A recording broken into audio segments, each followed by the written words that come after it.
Hey there, and welcome back to the Simple AI Guide, where we take the complicated world of artificial intelligence and explain it in plain English. My name is Hope.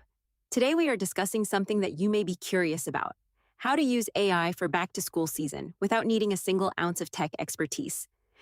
If you've got kids, you already know the feeling: backpacks, budgets, homework, and a school calendar that never stops moving. Back to school season has a way of piling everything on all at once.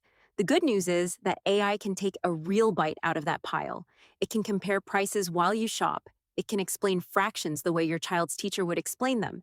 It can help you keep the household calendar straight. And it can do all of this without you needing to learn a single technical skill. Here's the short version, in case you only remember one thing from this episode.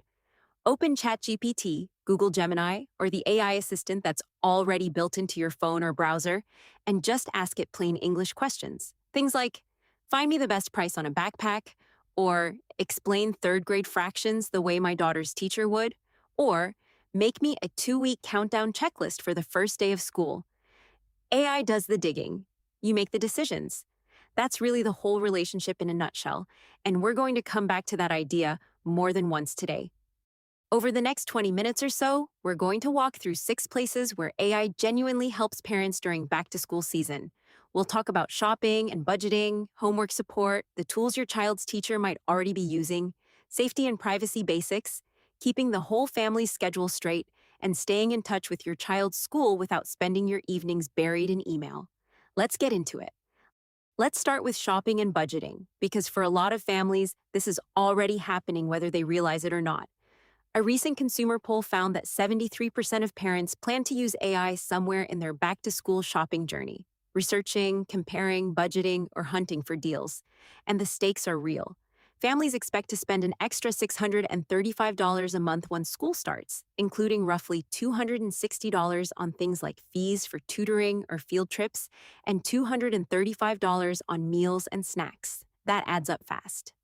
A separate shopper survey found that 77% of back-to-school shoppers intend to use AI this year, most often tools like ChatGPT, Google Gemini, or Meta AI, mainly to compare products for value, discover deals, and build shopping lists. And newer research backs this up too, finding that about a fifth of parents plan to lean on AI tools specifically for product research this season, while nearly as many still prefer to do their own digging the old-fashioned way. Either approach is fine. This isn't about replacing your judgment. It's about giving you a head start. So what does this actually look like in practice? A few ideas. First, ask your AI assistant to compare 2 or 3 specific products by price, reviews, and durability before you buy. Instead of opening 10 tabs and losing an hour, you can just ask it to lay out the pros and cons side by side. Second, some tools now offer virtual try-on features, so you can see how clothes will look before you order, plus AI-powered price alerts that notify you when an item drops into your budget. And third, ask for a simple shopping list broken into 2 categories: must-have and nice-to-have, so the kids' wish list items don't quietly take over the whole budget. Now, one important caution here, and it's worth repeating throughout this episode. AI is great at summarizing and comparing, but it isn't always right about live prices or stock. Always confirm the final price, size, and shipping details on the retailer's own website before you actually check out. Think of AI as your very fast, very tireless research assistant, not the cashier. Next, let's talk about homework help and how to set it up the right way. By the time your child heads back to class, there's a good chance AI is already part of their study routine, whether you know it or not. A recent survey of U.S. teens found that 64% have used AI chatbots, and 54% have used one specifically for help with schoolwork, most often for research or for working through math problems. Here's the healthiest way to think about this as a parent. Treat AI like a tutor who asks questions, not a machine that just hands over answers. There are tools built specifically for this purpose. Khan Academy's Khanmigo is a good example, designed to walk students through a problem step by step instead of simply supplying the final answer. And many schools already allow or even encourage this style of tool. If you want one simple thing to try at home tonight, here it is. Teach your child this prompt: don't give me the answer. Ask me questions until I figure out this topic myself. That single instruction turns almost any general-purpose AI chatbot into a Socratic-style tutor. And it really is the difference between a child who understands the material and a child who just turned in a worksheet. It's also worth having a direct conversation with your child about the difference between getting help and getting answers. We'll come back to why that distinction matters so much a little later in this episode. Let's shift now to the other side of the classroom door. What teachers are already using AI for. It helps to know what's happening on their end because it shapes what's reasonable to expect at home. A recent poll found that nearly a third of teachers now use AI weekly, mostly for lesson planning, grading support, and differentiating materials for students who need extra help. And of those teachers, 64% said AI improved the quality of their teaching materials, and 57% said it helped them give better feedback to students. Some of the common classroom tools include teacher-facing platforms like Magic School for lesson plans and rubrics, Google's Gemini for education inside Google Workspace, and Microsoft Copilot inside Microsoft 365 Education. All of these are aimed at saving teachers time, not at replacing instruction. It's also worth knowing that some districts have written policies about this.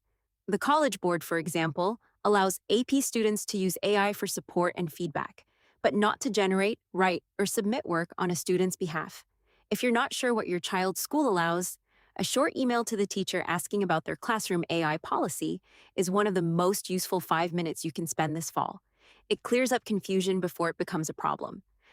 Now let's talk about something every parent should have on their radar: keeping kids safe and understanding privacy and parental controls. There's a real gap between what parents think is happening and what's actually happening. Research found that while 64% of teens say they use AI chatbots, only 51% of their parents realize it. That's a big gap, and it matters because it's hard to set healthy ground rules for a tool you don't even know your child is using. And it's not just teenagers. A recent study found that more than a third of children ages 4 to 17 are already using AI apps on their own devices, often without much adult oversight at all. So this conversation applies to more households than you might expect. Here are a few simple steps that make a real difference. First, turn on the built-in kid or teen mode available in most major AI apps, and review the privacy settings together the first time your child uses a new tool. Second, set a plain house rule. No full name, school name, address, or photos shared with an AI chatbot. The same rule you'd apply to any app or website your child uses. And third, ask your child's school directly which AI tools are approved for classroom or homework use, so that home and school rules don't end up contradicting each other. None of this requires becoming a tech expert. It just means treating AI chatbots the way you'd treat any other app with a chat box and a send button. Using AI for back-to-school tasks should feel just as ordinary as anything else on your child's phone, as long as the same common-sense boundaries apply. Let's move on to something every parent juggling more than one kid's schedule will appreciate: organizing the school year. Back-to-school season is really a logistics problem, and it multiplies fast once you're tracking more than one child's activities. New class schedules, new activities, new lunch routines, sports practices on different days for different kids, and a calendar that fills up before Labor Day. This is exactly where AI quietly earns its keep. Here are a few ways parents are putting it to work every week. For weekly meal and lunch planning, try something like build me a week of easy school lunch ideas using pantry staples with a grocery list. That turns a recurring chore into a 5-minute task. For master family calendars, ask AI to create a shared weekly schedule that fits soccer practice on Tuesdays and Thursdays for one child, piano on Wednesdays for another, and homework time every day. And let it help you spot conflicts before they become last-minute scrambles. For packing and supply checklists, you can ask AI to turn a school supply list into a printable checklist grouped by store aisle, or to make a packing list for a multi-day overnight field trip. And if you're coordinating school logistics across 2 households, ask AI to turn a messy back and forth of texts into one clean, dated schedule you can both refer to. It removes a surprising amount of friction. Finally, for sick day and snow day planning, it's worth asking AI to draft a simple backup plan for who picks up the kids if school lets out early, something you'll be glad you have ready before you need it. The goal here isn't to hand your family's schedule over to a machine.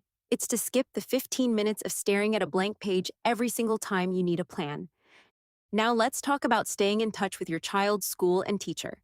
Between back-to-school night, PTA emails, sign-up sheets, and the occasional note home about a classroom incident, school communication can pile up faster than laundry. And this is a place where AI is genuinely good at cutting things down to size. A few ways to use it.